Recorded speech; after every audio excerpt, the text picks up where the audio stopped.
Bismillahirrahmanirrahim. Assalamualaikum warahmatullahi wabarakatuh. Alhamdulillahirabbil alamin wassalatu wassalamu ala asrofil anbiya'i wal mursalin wa ala alihi wa ashabihi amma ba'du. Pertama dan utama sekali, puji dan syukur kita panjatkan kehadiran Allah Subhanahu wa Ta'ala yang telah memberikan rahmat dan kurnianya kepada kita sehingga kita dapat berkumpul di ruangan yang berbahagia ini untuk menghadiri acara pada hari ini. Tidak lupa-lupanya dan tidak bosan-bosannya salawat beriringan salam kita mohonkan untuk disampaikan kepada Nabi junjungan kita Muhammad Sallallahu Alaihi Wasallam. Allahumma sholli ala Muhammad wa ala ali Muhammad, yang telah membawa umatnya dari alam kebodohan, alam ketertutupan ke alam yang berilmu pengetahuan dan terbuka seperti sekarang. Untuk tidak memperpanjang perkawinannya, marilah kita masuk ke acara kita, di mana kita akan menghadiri diseminasi budaya positif oleh calon guru penggerak angkatan ke-9 yang akan disampaikan oleh Ibu Maizi Anela SPD. Pembacaan Wahyu Ilahi oleh Ibu Agustina SPD. Disilakan.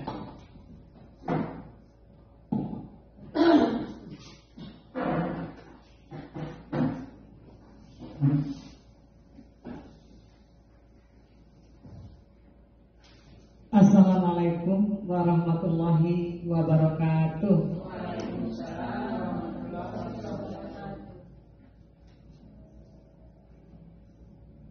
A'udzu billahi minasy syaithanir rajim.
Semoga dengan pembacaan ayat suci Al-Quran tadi semakin tenang dan teduhlah hati kita hendaknya.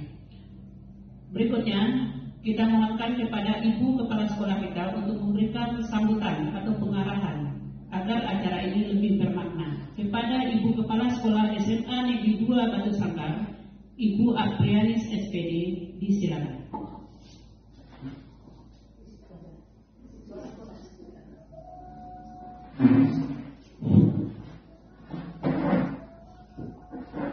Bismillahirrahmanirrahim. Assalamualaikum warahmatullahi wabarakatuh.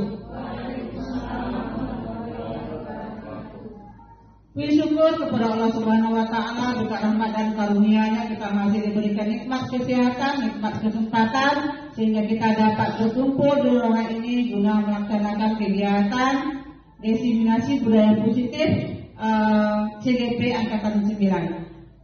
Salam dan salam untuk Nabi kita Muhammad Sallallahu Alaihi Wasallam. Allahumma sholli ala Muhammad wa ala ali Muhammad.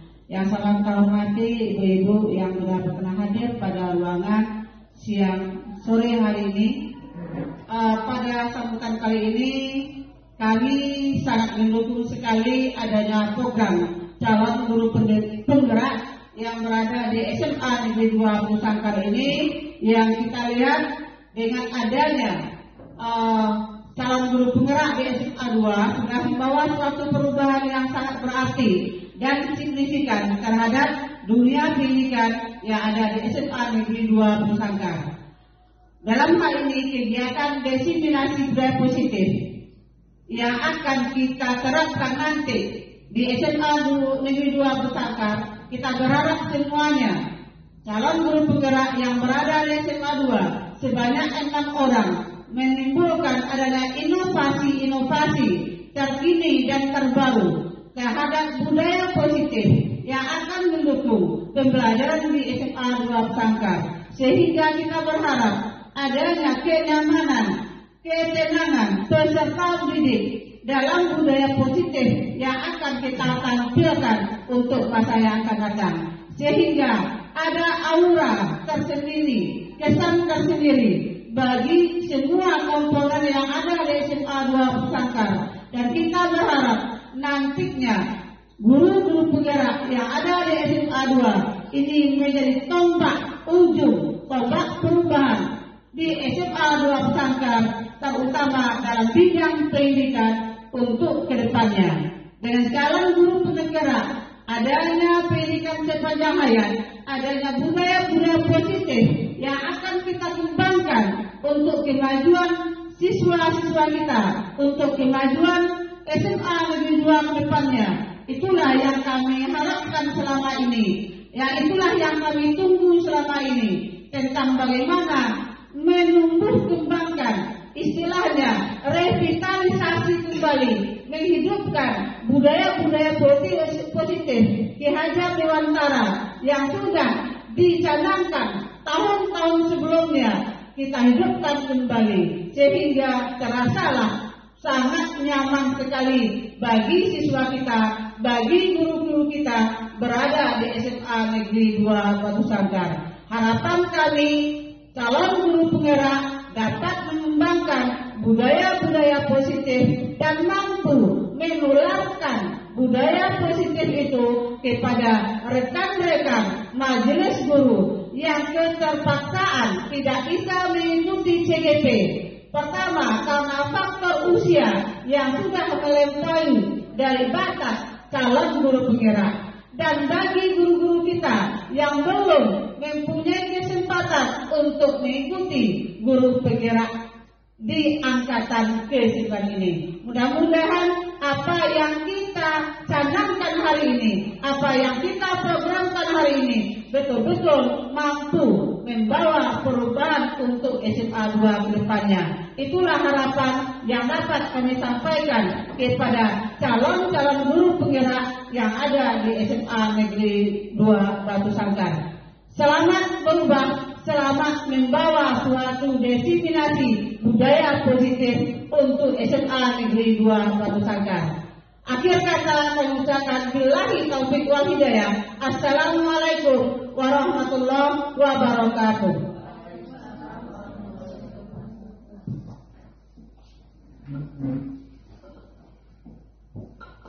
Terima kasih banyak Bu atas atas nasihatnya. Mudah-mudahan apapun arahan yang diberikan oleh Kepala Sekolah SMA 2 Batu Sangkar pada hari ini bermanfaat bagi calon guru penggerak dan terutama bagi kita para pendidik, dan bisa kita imbaskan kepada anak didik kita sehingga akan timbul budaya positif seperti yang diharapkan oleh Ki Hajar Dewantara di dalam dunia pendidikan di negara Indonesia ini. Marilah kita masuki acara inti. Acara yang kita tunggu-tunggu itu adalah pembelajaran. Kita masuki acara inti kita pada hari ini, penyajian materi oleh calon guru penggerak angkatan ke-9 kepada Ibu Menzi Anela SPD. Disilakan.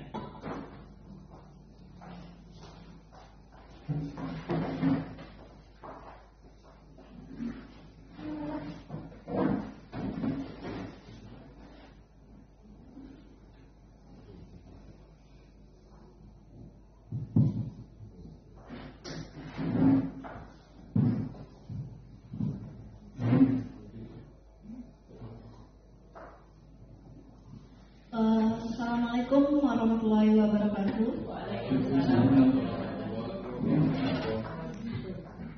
Sebelum kita masuk ke inti materinya, bagaimana hari ini Bapak Ibu? Apa masih semangat? Alhamdulillah. Tidak mengantuk? Tidak. Alhamdulillah. Oke, sebelum kita memulai materi, kita sedikit ada speaking supaya lebih bersemangat lagi ya. Tetap semangat ya untuk speakingnya. Sudah berdiri Bu. Bagusnya berdiri ya. Lebih semangat lagi. Ambil jarak. Tidak perlu berjarak. Kalau nggak perlu melalui. Tapi tak belakang nanti. Kita mulai, Bapak Ibu.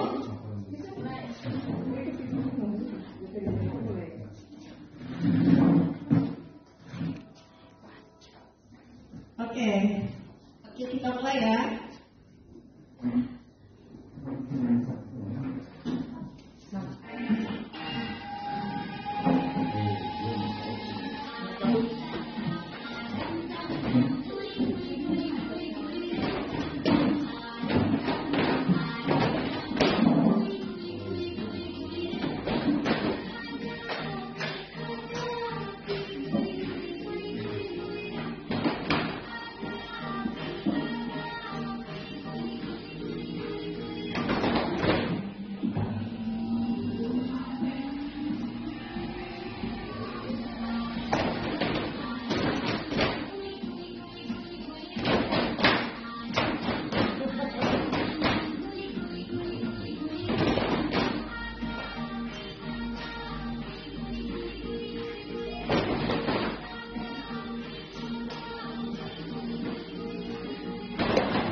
Bisa kita mulai Bapak Ibu?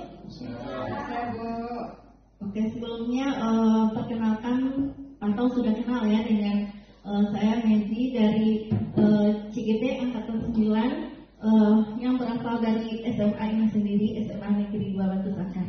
Di sini saya ingin menyebarkan atau tentang pemahaman budaya positif atau desiminasi tadi ya, itu menyebarkan itu budaya positif supaya sekolah kita itu lebih bergerak dan saya menggerakkan.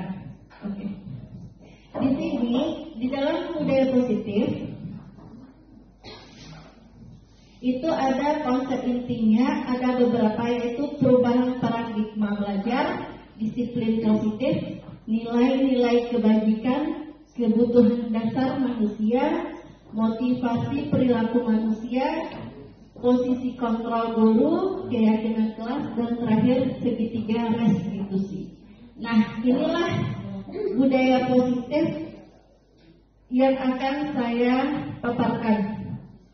Di dalam pembelajaran paradigma baru, itu pembelajaran yang berprofil pelajar Pancasila. Nah, di dalam profil pelajar Pancasila ini tercemarlah ada 6, yaitu beriman, berakhlak mulia, berkebinekaan global, bergotong royong, kreatif, bernalar kritis, dan mandiri. Itu merupakan cerminan dari profil pelajar Pancasila. Oke, lanjut. Di sini ada miskonsepsi tentang teori kontrol, di mana ilustrasi guru itu mengontrol murid. Di dalam ilustrasi ini bahwa semua penguatan positif itu lebih efektif dan bermanfaat bagi muridnya. Nah, lanjut, ilustrasi bahwa kritik dan membuat rasa bersalah mampu menguatkan karakter. Itu paradigma lama. Di sini ilustrasi bahwa orang dewasa berhak memaksa yang lebih kecil. Itu paradigma yang sudah lama.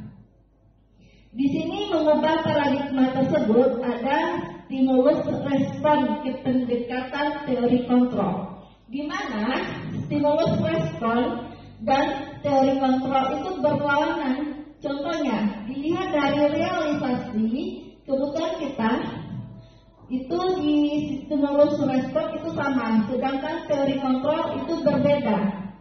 Nah, jika kita lihat juga dari semua orang melihat hal yang sama, tetapi pada teori kontrol itu setiap orang memiliki gambaran yang berbeda-beda.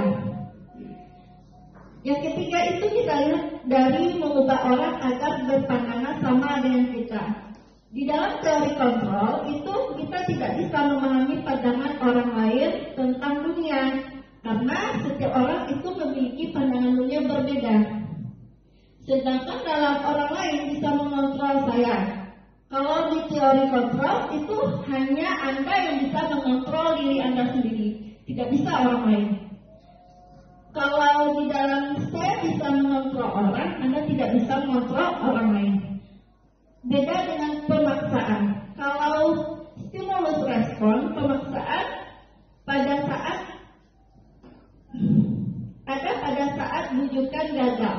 Kalau di dalam teori kontrol itu kolaborasi dan konsensus itu menciptakan pilihan-pilihan baru, di mana terdapat ide-ide atau gagasan di setiap orang.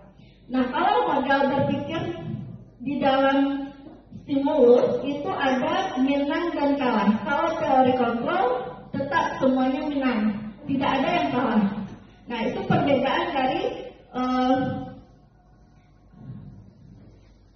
stimulus respon dengan teori kontrol. Kita lihat lagi disiplin positif. Kalau disiplin positif itu adalah belajar. Disiplin ini mengajukan pada disiplin dari tanggung jawab terhadap apa yang dilakukan berdasarkan nilai-nilai yang diyakini. Nah, sedangkan disiplin positif itu merupakan salah satu cara penerapan disiplin yang bertujuan untuk menumbuhkan bagaimana kesadaran terhadap memberdayakan peserta didik tanpa ada imbauan penghargaan. Berarti tidak ada yang namanya seperti reward, seperti hadiah, itu tidak ada di dalam disiplin positif. Kenapa? Karena murid itu berhasil dengan usahanya sendiri, tidak mengandalkan sesuatu atau mencapai sesuatu, misalnya tadi dengan tujuan dapat hadiah, dapat sesuatu dari orang lain. Nah, itu disiplin positif.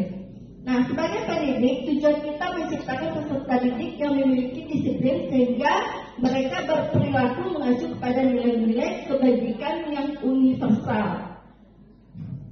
Lanjut, di dalam nilai-nilai kebajikan universal itu ada contohnya ya, ini saya berikan contohnya. Kalau profil pelajar Pancasila itu ada beriman dan bertakwa pada Tuhan Yang Maha Esa, berbineka global, bergotong royong, mandiri, kreatif, dan bernalar kritis.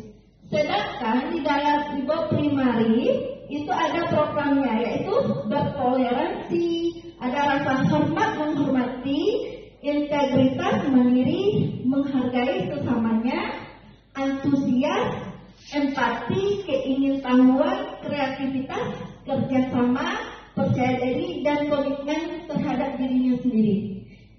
Sedangkan dalam keterampilan hidupnya itu dia dapat dipercaya, lurus hati, pendengarannya yang aktif, tidak merendahkan orang lain, dan memberikan yang terbaik dari dirinya, bahkan dia memberikan yang terbaik buat orang lain. Itu keterampilan di dalam hidupnya, berarti dia memiliki life skill. Lanjut, itu ada kebutuhan dasar manusia. Di dalam kebutuhan dasar manusia ini, segala sesuatu yang dilakukan untuk mendapatkan apa yang dia inginkan, berarti itu merupakan kebutuhan dari diri manusia sendiri. Nah, di dalam kebutuhan ini, seluruh tindakan yang dilakukannya ada tujuannya. Apa tujuannya? Itulah hidupnya. Dan semua usaha yang dilakukannya itu kebutuhan yang terbaik di dalam dirinya. Berarti itu pilihan hidupnya. Itulah kebutuhan dasar manusia. Sedangkan kebutuhan dasar manusia ini ada 5. Nah, ini dia. Silakan Bapak Ibu lihat. Ini ada kebutuhan dasar hidup manusia. Kita sebagai makhluk hidup memiliki kebutuhan. Yang pertama ada bertahan hidup, kasih sayang dan rasa diterima, penguasa, kebebasan, dan kesenangan.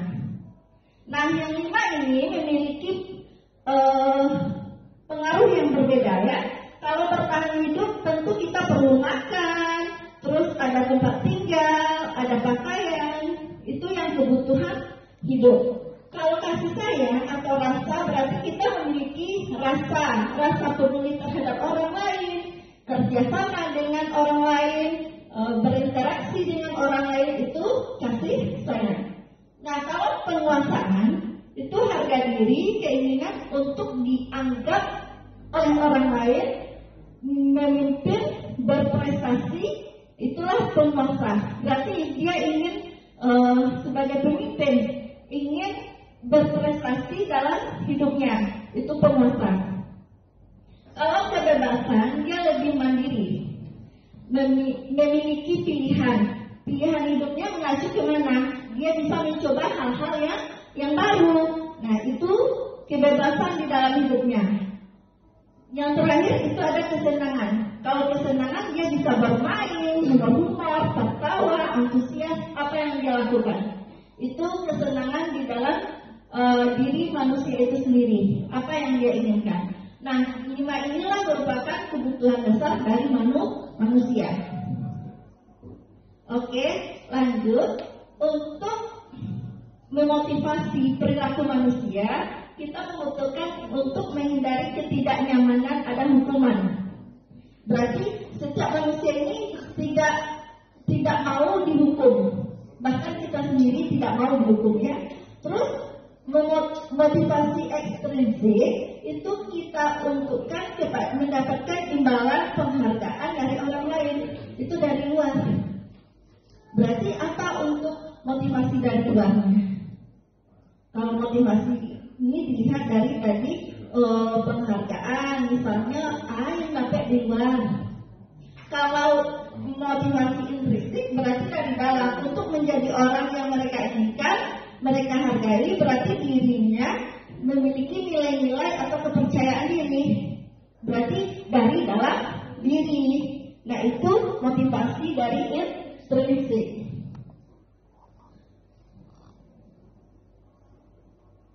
Lanjut, tadi ada 3 ya, hukuman, konsekuensi, restitusi. Nah, 3 ini sangat berbeda. Kalau hukuman itu tidak terencana, bisa tiba-tiba.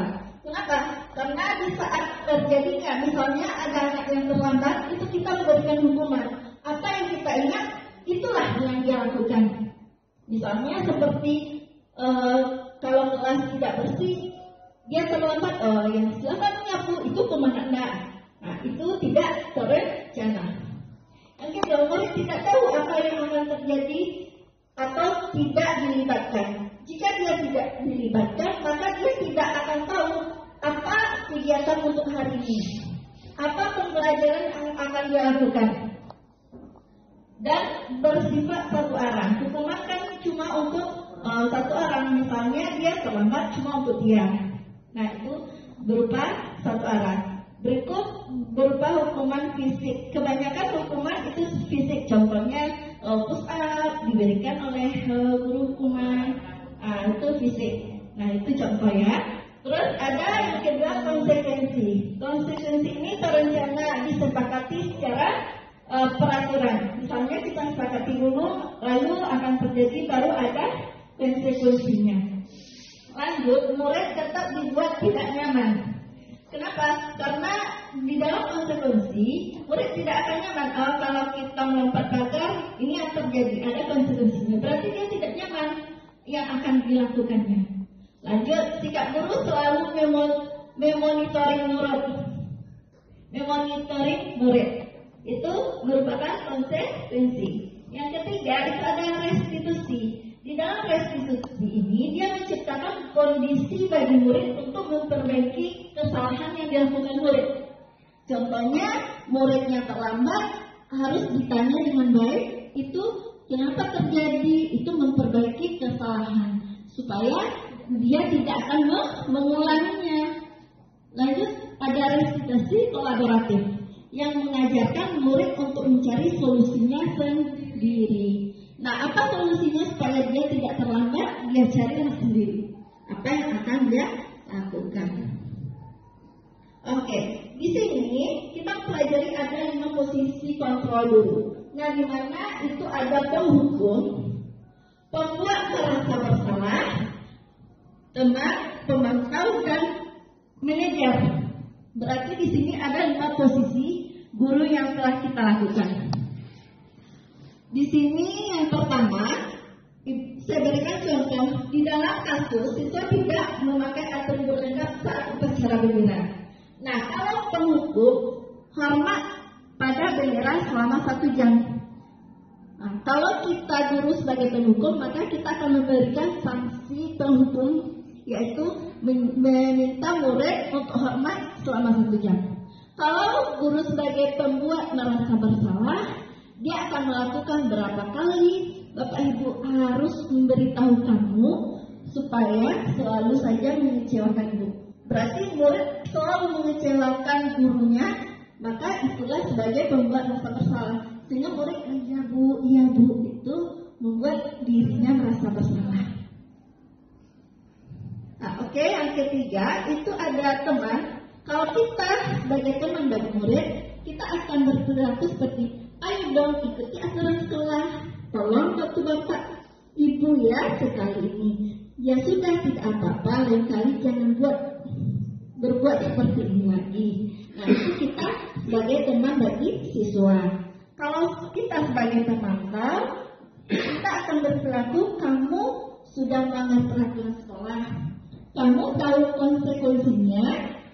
Setelah upacara kamu beli atribut sekolah ke operasi dan jangan diulangi. Itu kita sebagai pemantau. Kenapa? Karena kita memantau siswa yang selalu melakukan itu.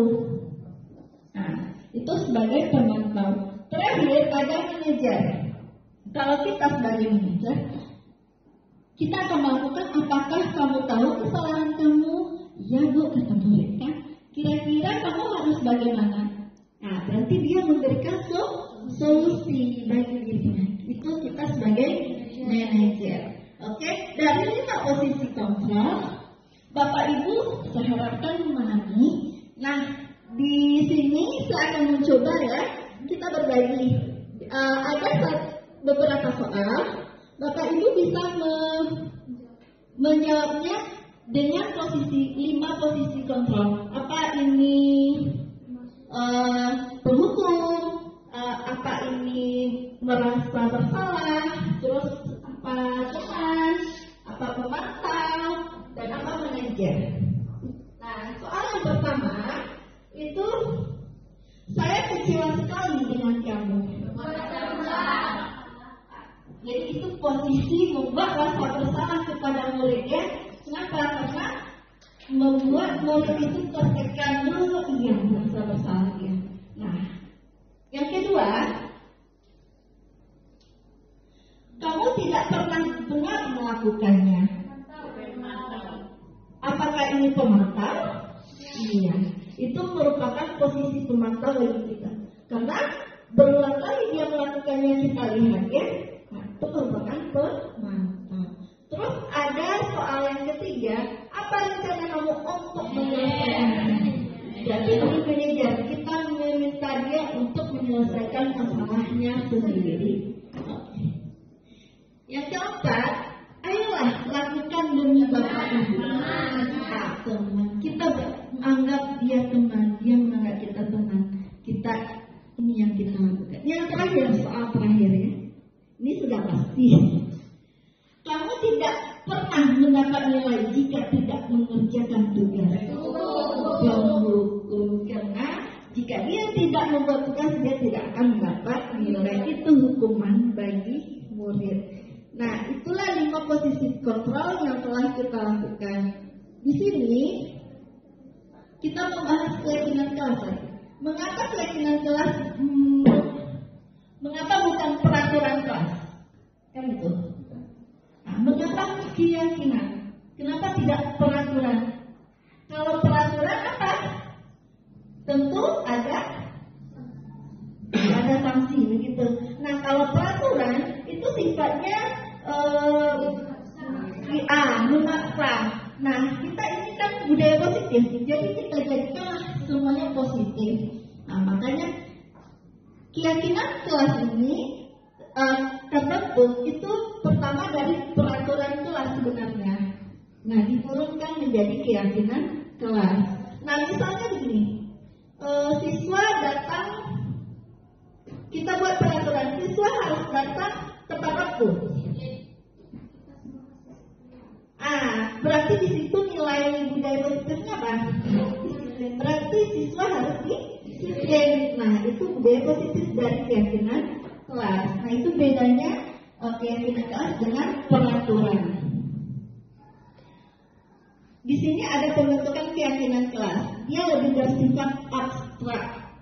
Terus berupa pernyataan universal. Dibuat dalam bentuk pernyataan positif. Nah, ini keyakinan kelas tadi. Sesuai agar mudah diingat. Nah, mudah diingat siswa supaya apa?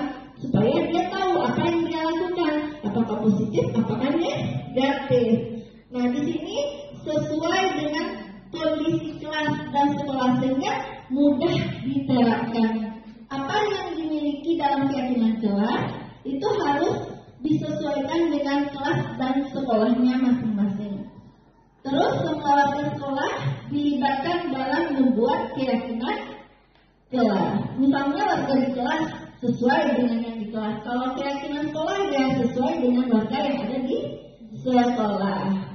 Terakhir ada segitiga restitusi. Di dalam segitiga restitusi itu merupakan proses dialog yang dijalani oleh guru agar dapat menghasilkan murid yang mandiri dan bertanggung jawab. Nah, tahap segitiga restitusi itu yang pertama ada menstabilkan identitas, yang kedua ada validasi tindakan yang salah, dan terakhir ada menanyakan keyakinan.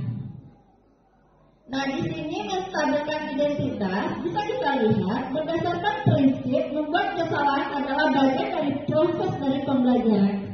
Contohnya, berbuat salah satu yang wajar. Yang kedua, tidak ada manusia yang sempurna. Bapak Ibu juga pernah melakukan itu.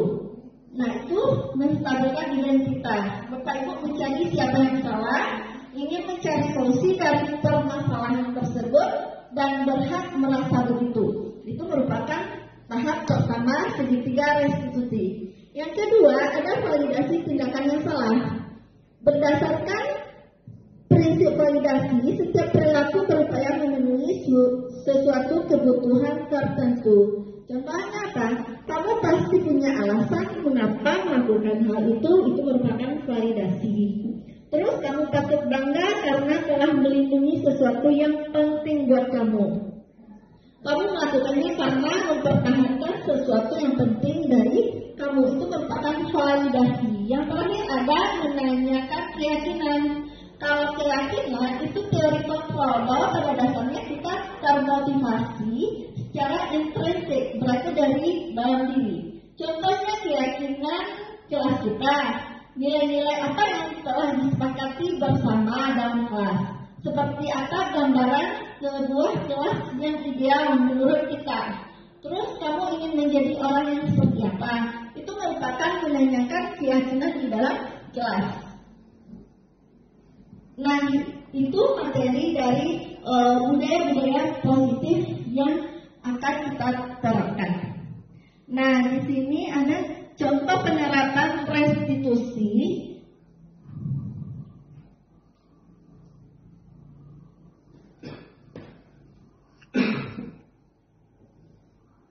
Ini merupakan contoh dari penerapan restitusi ya, berarti ada 3 tahapan yang kita lakukan.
Itu contoh dari segitiga restitusi yang sudah saya terapkan.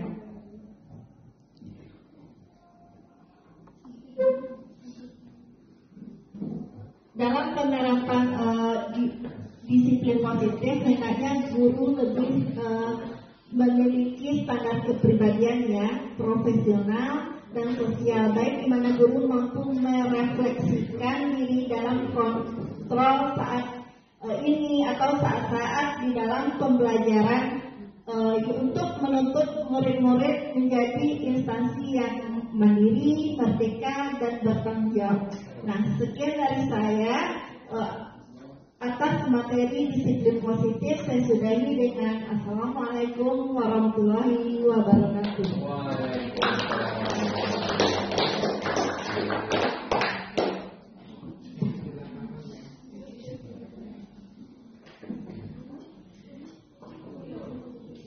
Demikianlah materi yang sudah disajikan oleh Ibu Mezi Anelia sebagai calon guru penggerak angkatan 9. Semoga budaya positif yang sudah beliau sebarkan kepada kita dapat kita terapkan di sekolah ini, sehingga anak-anak kita bisa dengan sadar melakukan setiap keyakinan kelas yang berunsur nilai positif tadi, sehingga tidak akan terjadi lagi pelanggaran-pelanggaran terhadap peraturan sekolah.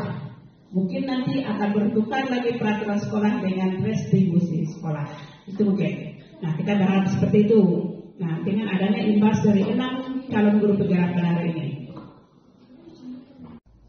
Baiklah Bapak Ibu semuanya, hadirin, inilah materi yang sudah disampaikan oleh calon guru penggerak angkatan ke-9, Ibu Mezi Anela SPD. Kita berikan aplaus untuk Ibu. Semoga doa kita dijabah oleh Allah Subhanahu wa taala. Demikianlah acara kita pada hari ini. Semoga Bapak dan Ibu semua selamat sampai di tujuan. Kita akhiri acara kita dengan bacakan hamdalah.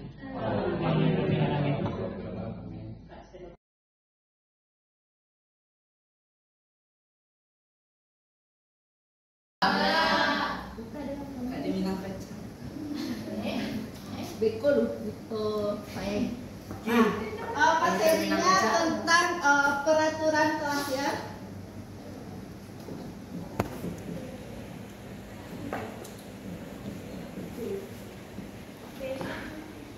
Nah, peraturan kelas. Peraturan itu adalah suatu yang harus kita miliki. Kenapa? Karena kita seorang makhluk hidup harus memiliki aturan-aturan itu untuk tujuan hidup kita.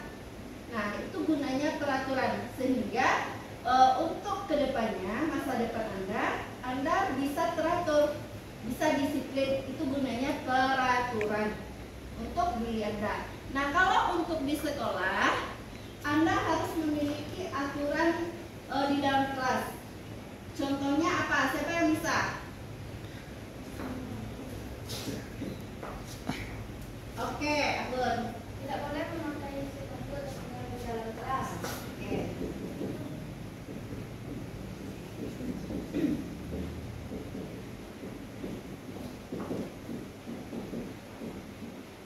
Yang kedua, siapa lagi? Ridho? Tidak boleh makan di dalam kelas. Oke. Ada boleh.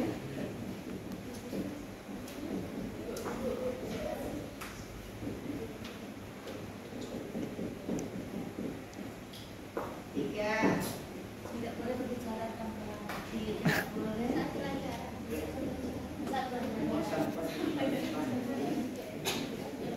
Alip mengadu. Nomor 4.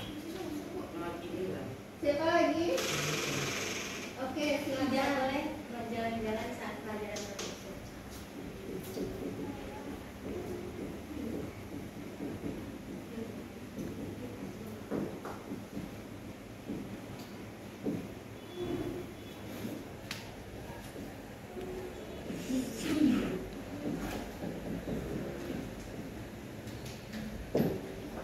Oke, yang terakhir. Lakukan tiket sesudah waktu.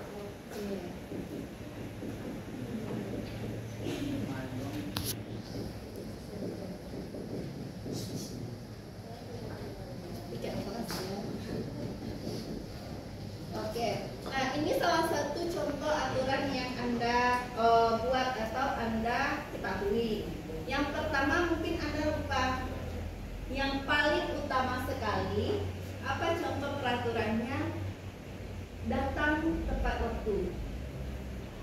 Itu peraturan? Ya. Itu yang Anda lupa. Kenapa? Karena mungkin Anda sering tidak tepat waktu. Ya. Kita tambah satu ya.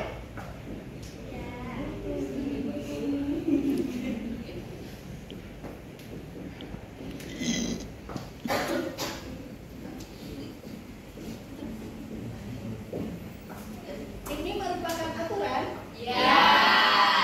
Nah, sekarang kita kembalikan. Kalau di dalam budaya positif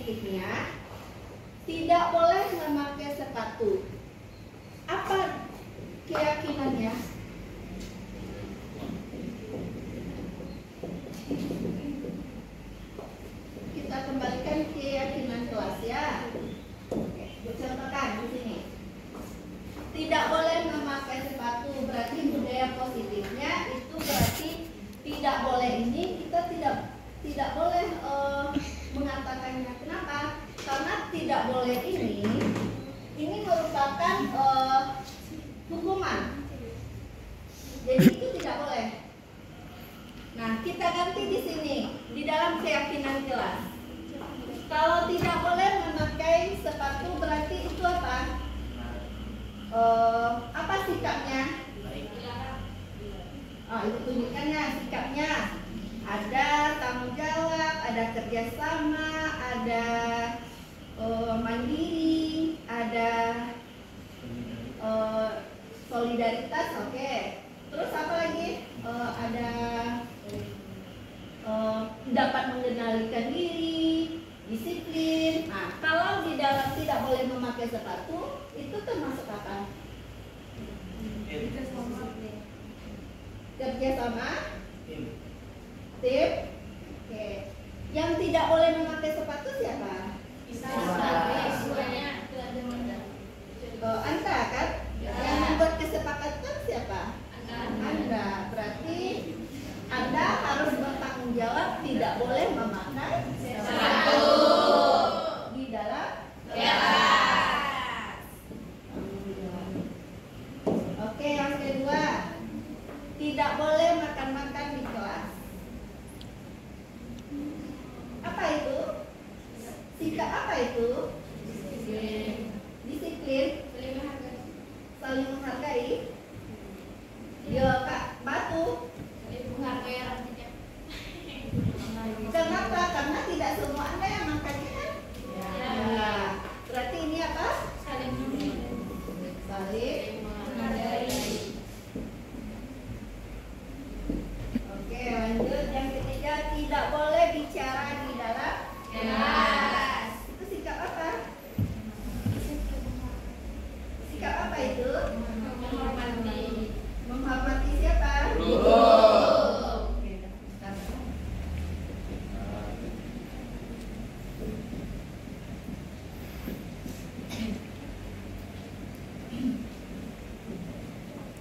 Oke, lanjut. Tidak boleh jalan-jalan di dalam pembelajaran. Itu sikap apa?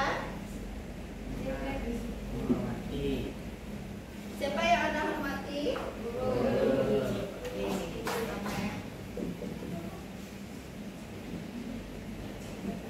Oke, lanjut melaksanakan piket kelas.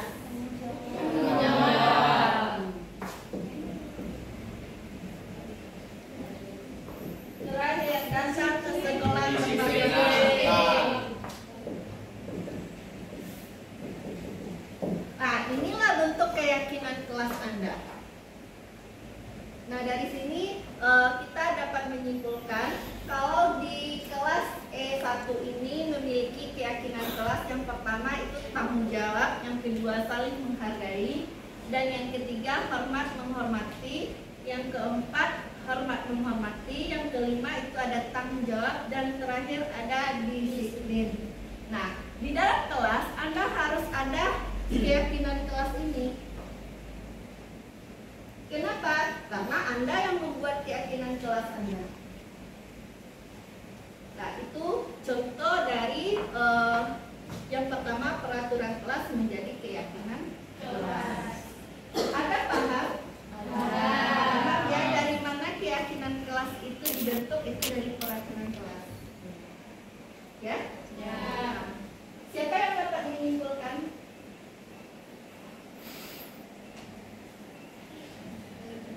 Coba siapa yang dapat